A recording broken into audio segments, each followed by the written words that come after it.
السلام عليكم، يا رب تكونوا بخير. النهاردة ان شاء الله هعمل معاكم محشي كرنب بطريقة سهلة جدا وبسيطة. هقول لكم على خطوات كده تعملوها، حرفيا المحشي هيخلص معاكم في نص ساعة وهتاكلوا احلى واطعم محشي بجد. تعالوا نشوفوا على طول الطريقة. بس لو اول مرة تشوفوني، انا اسماء شاور ودي قناتي. ما تنسوش تشتركوا في القناة ولايك وشير لو عجبكم الفيديو.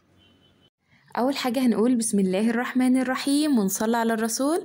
اللهم صل وسلم وبارك عليك يا حبيبي يا رسول الله. اول حاجه كده بجهزها هي تسبيكه المحشي علشان بتاخد وقت شويه على النار. هجيب بقى في كوز الخلاط طماطم عليها شويه ميه ما تكونش كتير يعني، وهضربهم كويس جدا لحد الطماطم ما تبقى ناعمه معايا خالص. خطوه بقى مهمه جدا وهتنجز معاكي في عمايل المحشي، بدل ما تقعدي تقطعي بصل ومش عارفه ايه.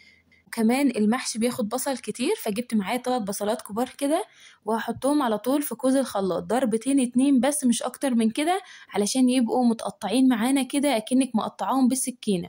محدش يزود في الضرب علشان ما يبقاش معاكوا عصير بصل، فاهمين؟ فضربتين بساط خالص وكده التسبيكة بتاعتنا جاهزة، ما خدتش وقت ولا قعدنا بقى نعيط بالنص ساعة تقطيع بصل وكده. بقى على الطماطم دي شوية زيت، وطبعا المحشي بيحب الزيت يكون كتير. ومعايا بقى حتة دهنة كده قطعتها قطع صغيرة. الدهنة بتخلي معانا المحشي طعمه حلو جدا، لو مش حابة تحطي ممكن تستغني عنها. احط بقى التسبيكة دي على النار لحد ما تتسبك معايا وتنشف خالص. هجيب بقى معايا الكرنباية زي ما انتوا شايفين. هنا الكرنباية كانت عندي ناشفة قوي، فالورق بتاعها كله ماسك في بعضه فهيتقطع لو انا قطعت ورقة بورقة وكده وسلقتها. فعملت حاجة حلوة خالص علشان الورق يطلع معايا سليم. هشيل الراس بتاعة الكرنباية خالص كده من هنا، شيلوها خالص لحد ما توصلوا لتحت كده، علشان بيبقى الورق كله ماسك في بعضه مع الراس. بعد كده جبت معايا حلة على النار فيها مية بتغلي، وحطيت فيها معلقة ملح، ونزلت بقى بالكرنباية كلها على بعضها كده. بنزلها الأول على الراس بتاعتها حوالي دقيقتين كده، وبعد كده بقلبها على الجنب التاني. بسيبها شوية وابدأ أشد كده، لو طلعت معاكي خلاص يبقى كده استوت، ما طلعتش تعرفي ان هي ناشفة شوية واستنى عليها شوية. استنيت شوية وبدأت أشدها تاني، طلعت معايا بسهولة كده. الورقة اللي هتستوي بقى هتشديها هتطلع معاكي بكل سهولة. بحط الورق كله فوق بعضه كده على صينية، علشان لو واحدة مش مستوية قوي من السخونية بتاعتهم هيسووا بعض. شايفين بقى مفيش اسهل من كده، بشدها بتطلع معايا بكل سهولة. اللي تشديها وما تطلعش معاكي استني عليها ثواني كده علشان تطرى بس شوية وهتطلع معاكي على طول. لو بتسلقي بقى الكرنب كده في حلة ألمونيوم فهتسود معاكي، فأنا بحط معلقتين كبار كده من الخل في المية علشان الحلة ما تسودش بعد ما اخلص. هخلص بقى كل الكرنباية بالشكل اللي انتوا شايفينه ده، بشد ورقة بورقة كده لحد ما اخلص الكرنباية كلها. بعد ما خلصت بقى سلق الكرنب، شايفين الورق طالع سليم ازاي، مفيهوش اي حاجه مقطعه خالص. بتني الورقه كده وابدا اشيل العروق اللي انتوا شايفينها دي، وطبعا العروق دي مش بحتاجها خالص، بتخلص منها وابدا الفها رول بالشكل ده كده واقطعها على قد الصباع اللي انا عايزاه بالشكل ده كده. شايفين بقى طولها عامل ازاي، ولا مقطعه ولا اي حاجه. باخد منها حته بحته كده على قد صباع المحشي. واحده كمان باخدها كده وابدا اشيل العروق دي كده والفها بقى رول كده واقطعها. عايزه اقول لكم ان انا ساعات بشيل العروق بتاعه الكرنب خالص قبل ما اسلقه طبعا، واعمله مخلل، بيبقى حلو جدا العروق بتاعه الكرنب. بس طبعا علشان الكرنبايه كانت ناشفه والورق كله ماسك في بعضه، فاضطريت ان انا اسلقها كلها على بعضها. فالعروق دي طبعا مش هينفع اخللها بعد ما اتسلقت لانها بتبقى طعمها وحش جدا. هقطع بقى بقيه الكميه كلها بالشكل ده لحد ما اخلص.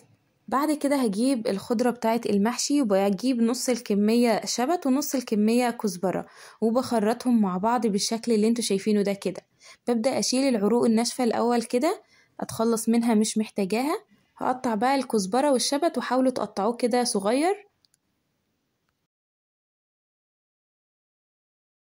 هنا بقى الطماطم كانت اتسبكت معايا وبقت ناشفة خالص بالشكل ده كده، مش عايزة فيها مية خالص. نزلت عندي هنا برز غسلاه كويس جدا ومصفياه، هقلبه بالشكل ده. انا بقلب الرز الاول كده في الصلصة علشان اشوف لونه محتاج صلصة محتاج رز، يعني بشوفه كده الاول. لقيت لونه حلو جدا كده مش محتاج ان اضيف له صلصة تاني.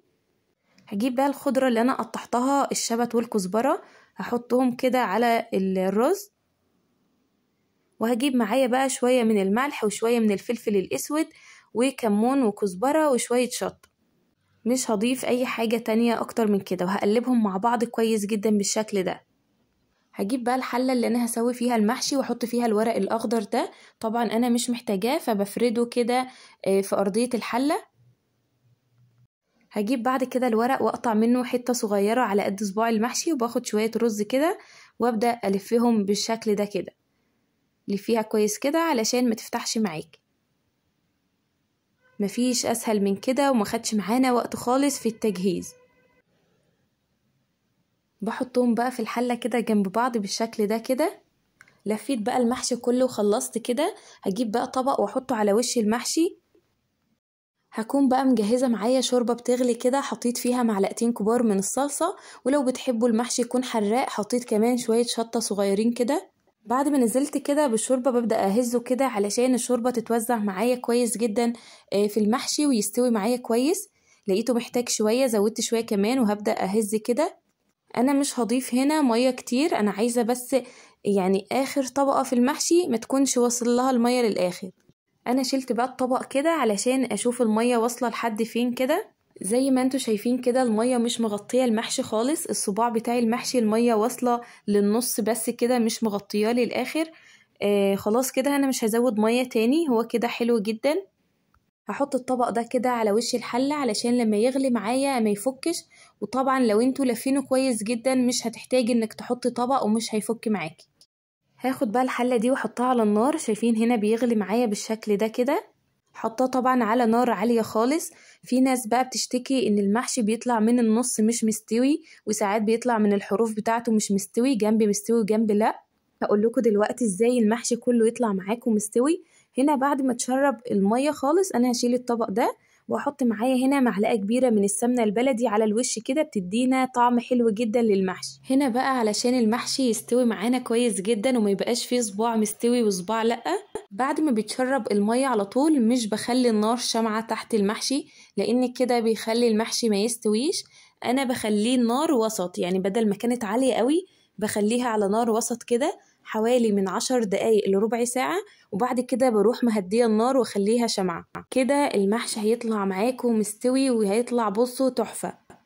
هنا بقى المحشي استوى، هديله هزة بسيطة كده علشان افضيه على طول في الطبق. شايفين بينزل معايا بكل سهولة، طالع بجد تحفة. لحد هنا كده بقى انا خلصت الفيديو، يا رب اكون فدتكم باي حاجة. استنوني الفيديو الجاي، استنوني في فيديوهات كتير حلوة، واسيبكم في رعاية الله، والسلام عليكم ورحمة الله وبركاته.